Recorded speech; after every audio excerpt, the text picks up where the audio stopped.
नमस्कार मित्रों, द्वारकाधीश मंदिर से मैं परेश वाडिया। जब से कोरोना काल, कोरोना महामारी, और ऐसा कह सकते हैं कि ये महामारी के बीच से हम लोग निकल चुके हैं या तो निकलने वाले हैं। लेकिन ये सारी चीज़ें किससे पता चलती है कि लोग ठीक हो रहे हैं कि नहीं हो रहे हैं? लोगों के दिमाग में अभी भी कितना खौफ है। लेकिन मैं जय सही बताऊं तो दिवाली के बाद, वैसे तो 8 अगस्त को ही ये द्वारकाधीश मंदिर के द्वार खुले गए हैं यात्रियों के लिए, लेकिन उस समय इतने यात्री हमारे पास में थे नहीं। लेकिन अगर देखा जाए तो दिवाली के बाद जो भीड़ आ रही है, ख़ास करके 70-80% गुजरात के लोग हैं।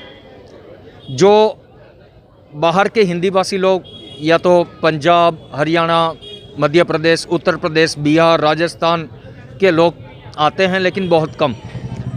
लेकिन क्या स्थिति है और क्या परिस्थिति है, किस तरह से लोग आते हैं, हम ये जानने की कोशिश करेंगे। मंदिर में समय के अनुसार भीड़ रहती है हमारे पास में यहाँ पे, लेकिन जो शहर से लोग आ रहे हैं वहाँ की स्थिति क्या है, वो किस तरह से अपना विचार लेकर के आ रहे हैं और कितना उसके पास में डर है कोरोना को देखते हुए, ये जानने की हम सबसे पहले राज शर्मा हमारे साथ हैं, अहमदाबाद से आ रहे हैं और द्वारकाधीश का दर्शन प्रेम भाव से उसने किया। लेकिन फिर भी पहले तो हम पूछेंगे अहमदाबाद का हाल। सर, अहमदाबाद में स्थिति क्या है कोरोना को लेकर के? द्वारका से कंपेयर में वहाँ अहमदाबाद में कंडीशन ख़राब है, वर्स्ट कंडीशन है। और जो पेशेंट्स आ रहे हैं उसके आफ्टर, पहले प्री कोरोना और पोस्ट कोरोना में बहुत इफेक्ट है। पोस्ट कोरोना में साइड इफ़ेक्ट भी बहुत सारी है, लाइक दैट के अपन मान सकते हैं पैरालिसिस के कितने को अटैक आ रहे हैं, फंगल इन्फेक्शंस हो रहे हैं, लीवर में इन्फेक्शंस हो रहे हैं, लंग्स इन्फेक्शंस हो रहे हैं। तो ये इसको ये कह सकते हैं कोरोना, यानी ये कितने लोग समझ रहे हैं कि हल्की बीमारी, पर हल्के से लेने जैसा नहीं है। इसका पूरा प्रिकॉशन लेके चलने जैसा है जी। अहमदाबाद में ऐसा गिना जाए तो कोई भी ऐसी सोसाइटी नहीं है जिसमें 20% 30% सोसाइटी कवर्ड नहीं है कोरोना से, यानी इतने पेशेंट्स हैं। गवर्नमेंट भी बहुत प्रिकॉशन ले रही है, मेडिकल स्टाफ भी फुल सपोर्ट में, बट अपन को अपना प्रिकॉशन लेना इम्पोर्टेंट है। विदाउट अपन ने अपना प्रिकॉशन नहीं लेंगे तो गवर्नमेंट भी कुछ नहीं कर सकते, मेडिकल स्टाफ भी कुछ नहीं कर सकता। बिल्कुल, राज शर्मा जी जो कह रहे हैं ये तो बहुत ही चौंकाने वाली बात हो गई। चौंकाने वाली बात इसलिए हो गई कि हमारे दिमाग में से अगर हम ये सोच कर के हम निकल जा रहे हैं कि भाई अब तो कोरोना है ही नहीं, या तो हम अनडिसिप्लिन रहें, अनुशासन रहें, या तो हम मास्क पहनना छोड़ दें, या ऐसी बात तो ये नहीं कह रहे हैं। लेकिन यहाँ बात कुछ अलग ही जानने को मिली। कोरोना को लेकर के अभी भी हम लोगों को बहुत सीरियस लेना चाहिए। सब चीज़ें खुल गई है, इसका मतलब ये नहीं है कि हम बहुत ही अनडिसिप्लिन रहते हुए ये सारी लेकिन सर, वैक्सीन गवर्नमेंट निकाल रही है, या वैक्सीन के बारे में जो सोच रही है, आते आपके हाथ में आते भी 3 से 4 महीना लग जाएगा। यदि मान के जनवरी में गवर्नमेंट लॉन्च करेगी तो जैसे उनने अनाउंस किया है कि पहले पैरामेडिकल मेडिकल स्टाफ को दिया जाएगा, कोरोना वॉरियर्स को दिया जाएगा, उसके बाद सीनियर सिटीजन्स को दिया जाए।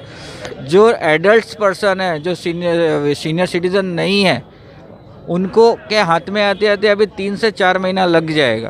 क्योंकि प्रोडक्शन भी होगा, क्योंकि बाहर से वैक्सीन आ रही है, प्रोडक्शन होगा, उसका स्टोरेज है। जैसे जानते हैं कि फाइज़र की आ रही है वैक्सीन, तो फाइज़र की वैक्सीन के लिए कोल्ड स्टोरेज की कैपेसिटी -20 डिग्री टेम्परेचर फॉलो करना है, तो वो इट इज़ वेरी डिफ़िकल्ट है। तो उसके वजह से पहले ही जैसे गवर्नमेंट ने बोला है कोरोना वॉरियर्स, जैसे like that medical doctor staff को दिए, तो अपने जैसे लोगों के पास आते 3 से 4 महीना लग जाएगा। तो वो कंडीशन को एक्सेप्ट करते हुए आपको प्रिकॉशन रखना ही है, सोशल डिस्टेंसिंग है, मास्क पहनना है, ये सब आपको फॉलो करना ही पड़ेगा। गवर्नमेंट आपको खाली इंस्ट्रक्शन दे सकती है, फॉलो आपको ही करना है। It is important. यानी आम आदमी के पास में वैक्सीन आते आते कम से कम 4 महीना लग सकता है, ऐसा राज शर्मा जी बोल रहे हैं। लेकिन फिर भी बात कुछ ऐसी होती है जो हम लोगों को जहन में नहीं आती, हमारे सोच में विचार में आती नहीं है, और हम लोग ऐसे ही कर लेते हैं कि नहीं, सारी दुकानें खुल गई, सारे देवस्थान खुल गए, सारे बिजनेस खुल गए, सारे धंधे व्यवसाय सब खुले, इसका मतलब है कि वो महामारी हमारे बीच में नहीं है। लेकिन नहीं, जो ये सुन करके मुझे भी कुछ अचंभा हो गया कि नहीं, ये महामारी या कोरोना नाम का राक्षस अभी भी हमारे बीच में है। हम लोगों को जागरूक होना चाहिए, हम लोगों को सोचना चाहिए थोड़ा बहुत कुछ। फिर भी अहमदाबाद से यहाँ आने के बाद में यानी यहाँ अच्छा लगा हमको कि यहाँ पे लोग बागों में डर तो कोरोना का सबको ही है। यहाँ पे डरते ही पब्लिक ज़्यादा है, डरेंगे तो बच पाएंगे, बिना नहीं डरे तो नहीं बच सकते। यहाँ पे लोग बाग प्रिकॉशन ले रहे हैं, अच्छा है प्रिकॉशन लेना। और यहाँ पे हवा में पॉल्यूशन भी कम है अहमदाबाद के कंपेयर, क्योंकि अहमदाबाद इंडस्ट्रियल एरिया में पड़ता है, यहाँ पॉल्यूशन कम है, फ्रेश एयर भी है, और द्वारकाधीश जी भी है, तो काफ़ी बड़ी मेहरबानी है यहाँ पे। तो कोरोना का खतरा तो टला नहीं है, और ऐसा नहीं कह सकते कोई भी बीमारी आने से कि लाइफ टाइम चल रही, वो एक बार आई है तो रहेगी। इसको आपको प्रिकॉशन लेके ही चलना है, फिर वो जामनगर हो, द्वारका हो कि अहमदाबाद हो।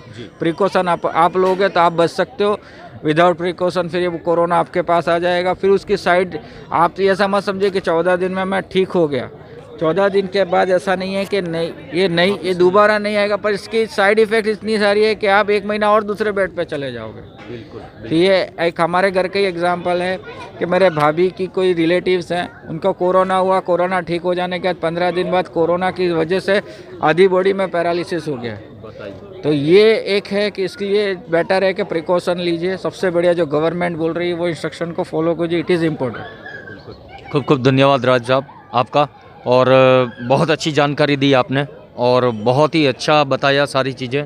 जो लोगों के मन में डर रहेगा तभी हम डिसिप्लिन में रहेंगे, अगर डर नहीं रहेगा तो फिर हम लोग ऐसे ही मानेंगे कि भाई अब सारी चीज़ें ख़त्म हो गई, ऐसा तो हम नहीं मान सकते। और कुछ कैसा लगा द्वारका दर्शन करने के बाद? बढ़िया लगा द्वारकाधीश। खूब खूब धन्यवाद सर। तो अहमदाबाद से राज शर्मा जी आए थे, और सारी चीज़ें उसने जो बताई कि भाई हमको अभी भी सीरियस होना चाहिए, डिसिप्लिन में रहना चाहिए, मास्क, सैनिटाइज़र, सोशल डिस्टेंसिंग का पालन करना चाहिए, और ये सारी चीज़ें हम लोगों को करनी चाहिए, तभी जा कर के हम इस महामारी से बच सकते हैं। खूब खूब धन्यवाद, नमस्कार। मैं परेश वाडिया और मेरे साथ में जय दावड़ा। नमस्कार।